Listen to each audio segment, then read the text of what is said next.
fängt es nämlich gleich zu gewittern an. Nein, dem Jerome ist egal. Bei dem war ich schon mal bei einem Hurricane draußen. Mit Blitz und Donner und ich natürlich. Das passiert ihm nicht.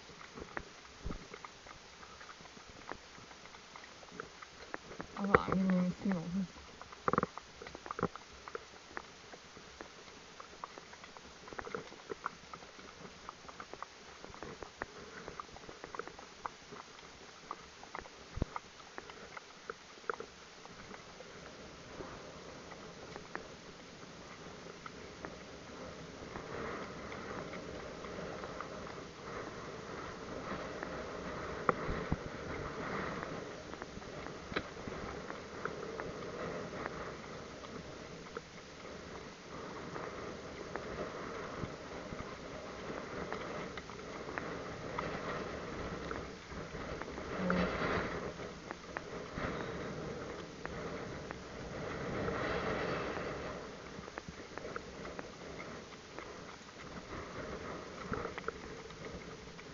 Super.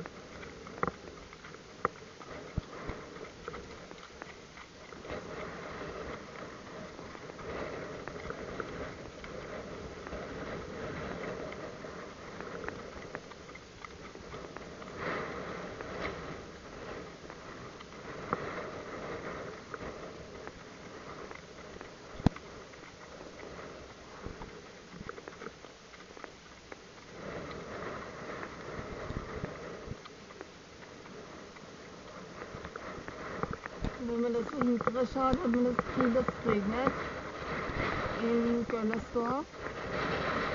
Und dadurch, dass so stark der Wind geht, vor uns kommt das Wasser nicht mehr. Obwohl wir uns nicht.